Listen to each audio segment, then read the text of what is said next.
Assalamualaikum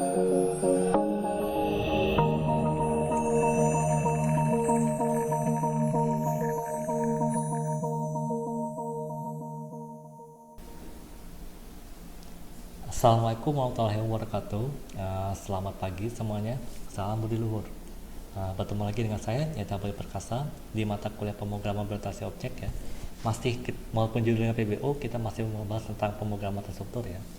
Dia akan membahas tentang array ya. Ini dalam pertemuan ke-6 kita akan membahas tentang array. Jadi array itu ya, kita ulang lagi, namanya juga adalah larik ya. Kalau bahasa Indonesia adalah larik ya. Nah, array itu dapat digambarkan seperti tabel ya. Jadi array itu bayangannya adalah kita bisa mengartikannya sebagai sesuatu yang berbaris atau berderet-deret. Nah, array ini fungsinya sama dengan variabel ya. Bahkan sintak deklarasinya pun sama dengan variabel, yaitu var atau val, kemudian nama arraynya apa, titik 2, lalu ada kata kunci untuk menyatakan itu array ya. Kemudian bisa menampung banyak nilai atau data dengan tipe yang sama dalam satu waktu ya. Nah, terus untuk array ini karena dia bisa menampung banyak nilai ya, maka nilai yang akan dibaca itu diakses berdasarkan indeksnya ya. Jadi array itu ada indeksnya. Nah, indeks pada Kotlin itu selalu mulai dari 0 ya. Bukan dari 1 tapi dari 0 mirip dengan Java. Nah, array itu ada beberapa macam ya. Yang saya bahas hanya dua jenis saja, yaitu array satu dimensi dan array dua dimensi. Nah, array satu dimensi ini merupakan array yang memiliki satu kolom dengan banyak baris atau satu baris dengan banyak kolom ya. Array satu dimensi itu disebut juga dengan vektor ya. Kalau kalian belajar matrik mungkin tahu ya vektor itu apa. Kemudian array satu dimensi itu pemberian namanya adalah dilakukan dengan cara yang sama dengan pemberian nama variabel ya.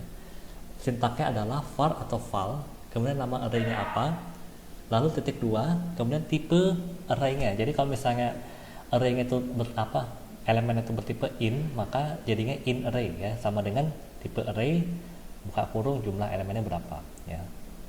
Tapi kalau tipe datanya bukan tipe data elementer ya, kalau bukan tipe data elementer berarti string misalnya tipe data lain lah yang bukan elementer, berarti bukan tipe array tapi array tipe ya. Array tipe sama dengan array dalam kurung jumlah elemen, kemudian kurung kurawal, lalu tipenya dikasih tanda kurung seperti itu ya.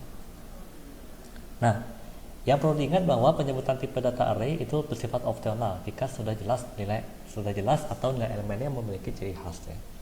Jadi misalnya dia angka-angka atau sudah pasti integer, maka bisa dilangkah tipe arraynya menjadi var atau val, nama array sama dengan in array, misalnya jumlah elemennya berapa, seperti itu.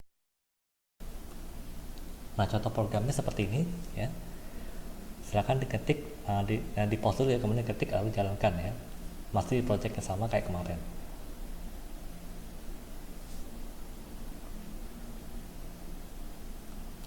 Kemudian adalah array dua dimensi ya.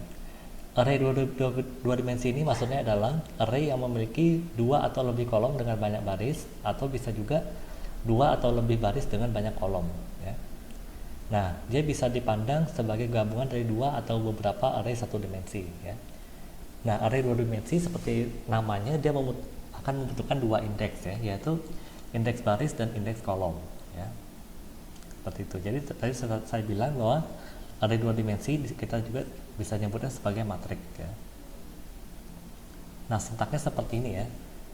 Kalau misalnya tipe data elemen array yang paling dalam itu merupakan tipe data elementer, maka cukup sebutkan seperti ini, var atau val, nama arraynya apa, lalu titik 2, array tipe array yang dalam ya, array luar, lalu array dalamnya diapit menggunakan kurung sudut ya, sama dengan array jumlah barisnya berapa, lalu kurung kurawal ya, dalam kurung kurawal tipe array dalam kurung jumlah kolomnya berapa, seperti itu. Jadi agak berbeda dikit dengan Java ya. Kemudian kalau tipe data elemen array-nya bukan tipe data elementer, misalnya string ya, misalnya string atau tipe data non elementer lainnya, maka bukan string array ya, bukan array string array, tapi array string ya. Jadi array kan disebut dua kali ya. Jadi array, kemudian buka kurung sudut, array lagi, buka kurung sudut lagi, tipe ya, tipenya apa, seperti itu. Sama dengan array jumlah baris, kurung kurawal, array jumlah kolom, lalu kurung kurawal lagi, tipenya apa, baru kasih tanda kurung ya, sepasang tanda kurung. Nah, seperti array satu dimensi ya, penyebutan tipe data array itu bersifat opsional kalau sudah jelas ya, atau bisa kita katakan sebagai nilai elemennya memiliki ciri khas ya. Jadi Kotlin itu dia bisa disingkat penulisannya. Nah contohnya kayak gini ya, ini contoh programnya. Nah untuk program ini perhatikan yang baris kedua itu ada file array titik 2 array in array ya, sama dengan array 2 kemudian kurung perawal in array 2, artinya adalah jumlah barisnya 2, jumlah kolomnya 2, dan tipe elemennya adalah in ya. Nah array in array itu bisa dihapus ya, jadi tidak wajib disebutkan karena sudah jelas tipenya apa ya.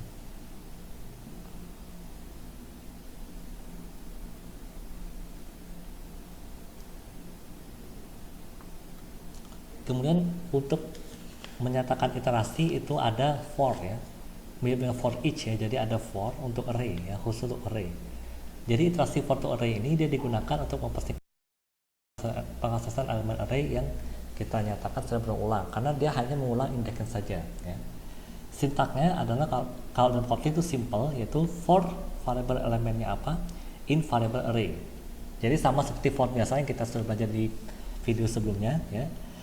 Variable elemen itu tidak perlu kita deklarasikan secara eksplisit ya, jadi cukup disebutkan dalam for saja ya. For variable element in variable array-nya apa, nama array-nya apa, baru kemudian daftar standard proses operasi apa yang akan dilakukan terhadap setiap elemen array tersebut ya. Nah contoh programnya seperti ini.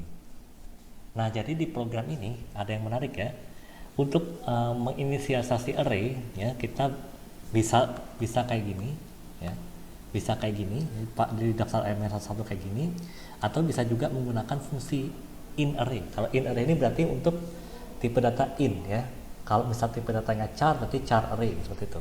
Tapi kalau string tidak bisa, kalau string dia harus array of, hanya array of, tidak ada tipe datanya ya. Jadi masalahnya adalah array yang tipenya integer, ada 6 elemen yang elemennya adalah 10, 20, 30, 40, 50, 60 ya. Ini cukup pakai fungsi gini aja ya, tidak perlu susah-susah mendaftar satu-satu ya. Nah kemudian di program ini ada for angka in r. R ini maksudnya adalah variable array, nama array-nya ya, nama array-nya itu r. Nah angka ini adalah elemennya, jadi angkanya tidak perlu kita deklarasikan file angka titik 2 in, nggak usah ya, karena sudah tercakup dalam for, jadi tidak perlu lagi kita deklarasikan ya.